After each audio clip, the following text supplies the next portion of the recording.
Hello বন্ধুরা, welcome back to দীপসার ছোট্ট জগৎ। আশা করি তোমরা সবাই ভালো আছো, আমরাও খুব ভালো আছি। দেখো, আমার শ্বশুরবাড়ির ওখানে রক্ষাকালী পুজো হয়েছিল। এটা দুধনই রামকৃষ্ণপল্লীর রক্ষাকালী পুজো। এই পুজোতেই আমরা একটু ঘুরতে এসেছি। আমি এসেছি, দীপসা এসছে আর ওর বাবা এসছে। দেখো, এটা মেন রোডের উপরে ওই দিকে হচ্ছে জিলাপি, বাদাম এইসবের দোকান বসেছে। আর উপরের দিকে লাইটিং করা, এদিকে লাইটিং করা। দেখো, যে সামনে একটা সুন্দর গেট করেছে কুলো দিয়ে, তোমার হাত পাখা দিয়ে। গেটটা খুব ভালো লাগছে। এই দেখো গেটের ছবিটা দেখো। এই ক্লাবের পাশ দিয়ে রাস্তা, এই আমরা ঢুকে যাচ্ছি রাস্তা দিয়ে। আমি এসেছি আগে, এই পুজোই হচ্ছে 3-4 বছর এসেছি। এবারেও একটু টাইম পেয়েছি, ঘুরে গেলাম। এই দেখো উপরের কাজটা দেখো। এদিকে সব আইসক্রিমের দোকান বসেছে, আইসক্রিম, ফুচকা। দেখো, অনেক লোকেরই সমাগম হয়েছে। আমরা মেনলি ঠাকুর ঢোকার আগেই চলে এসেছিলাম, কারণ ঠাকুর মা এসে গেলে খুব ভিড় হয় এখানে। আর তখন বাচ্চা নিয়ে আসা খুব সমস্যার সৃষ্টি করে, ওই জন্য আমরা একটু তাড়াতাড়ি ঘুরে গেছি। দেখো, এইদিকে সব আইসক্রিমের দোকান। এখানে স্টেজ করেছে,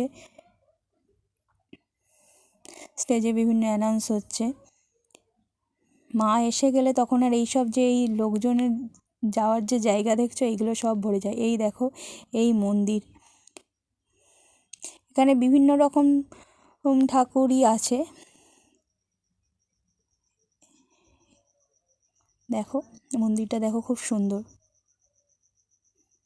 আগে যখন আসতাম তখন এই মন্দিরটা ছিল না, এই দিকের এই মন্দিরটা। এখন দেখছি এই মন্দিরটা নতুন করেছে।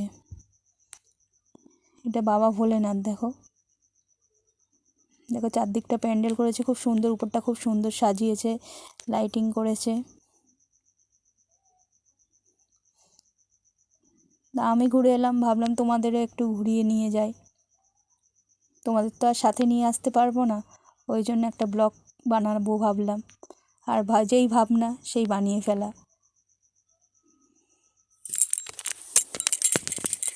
এই দেখো, এখানে বিভিন্ন ঠাকুর রয়েছেন, ফুল দিয়ে সাজিয়েছে। এখানে যতদূর মনে হচ্ছে মা মনসা রয়েছে। আর এইখানে দেখো হচ্ছে মা কালীকে হচ্ছে নিয়ে এসে বসাবে। এখনো ঠাকুর আসেনি বলে জায়গাটা ফাঁকা রয়েছে। এখানে মা এসে বিরাজমান হবে। এই দীপসা এই ড্রেসটা পরে গেছিলো।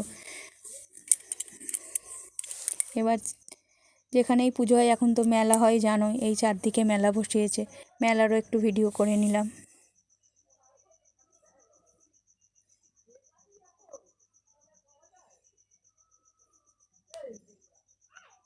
মেলার দোকান মানে সবই এক, ওই বাচ্চাদের ক্লিপ, হেয়ার ব্যান্ড। এই দেখো, এখানে ব্যাগ রয়েছে, সুন্দর সুন্দর ব্যাগ রয়েছে। আর বাচ্চা নিয়ে যাওয়া মানেই তো জানো, যা জিনিস দেখবে সব কিনতে চাইবে, সব ওদের দরকার তক্ষুনি। যে জিনিস বাড়িতেও আছে সেই জিনিসও প্রয়োজন। দীপসারও বায়নার শেষ নেই।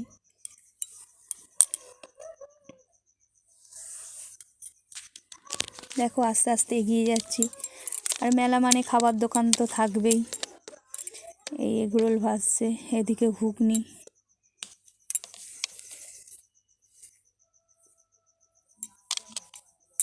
সবাই দাঁড়িয়ে দাঁড়িয়ে এগরোল খাচ্ছে।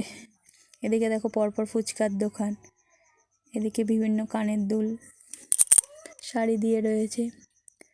আর উপরটা তোমার এই হলুদ ওই আলোর যে চেনগুলো করে না, সেইগুলো লাগিয়েছে।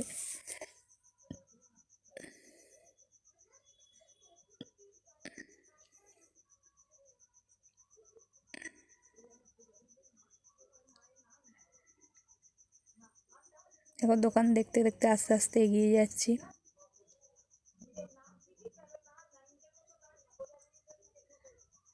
দীপসাকে বললাম যে চল, লাইটিংটা কতদূর এইভাবে আছে দেখে আসে। বলে দেখতে দেখতে যাচ্ছি। এপাশে আর সেরমভাবে দোকান টোকান অত নেই। আমি আর দীপসা যাচ্ছি, আর দীপসার বাবা ভিডিও তুলছে। এই আবার মেলায় চলে এলাম। দীপসা তো যা দেখবে কিনবে বলে লাফাচ্ছে, সব ওর প্রয়োজন তখন।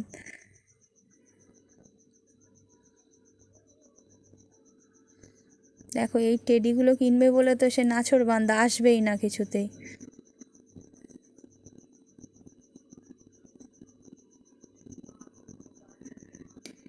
দেখো এখানে বিভিন্ন হার কানের রয়েছে। এবারে মা প্রবেশ করছেন। মা এত ভিড়, মায়ের ছবিটা ভালোভাবে তুলতেই পারিনি, যা হোক করে হচ্ছে মায়ের ছবিটা একটুকুনি তুলেছে। এই মা প্রবেশ করছে, ওখানে যেতেই পারিনি এত ভিড়। তারপরে এই মাকে হচ্ছে মায়ের জায়গায় বসিয়ে দেওয়ার পর হরিনোট দিচ্ছে, বাতাসা দেয়, বাতাসা ছুঁড়ে ছুঁড়ে দিচ্ছে। দীপশা তো খুব আনন্দের সহিত বাতাসা ঘোরাচ্ছে, হরিনোট দিচ্ছে। দেখো বুঝতে পারছো কি না জানি না, ওই দেখো হরিনোট দিচ্ছে, বাতাসা ছুটছে, ওই দীপশা ওই বাতাসা ঘোরাচ্ছে।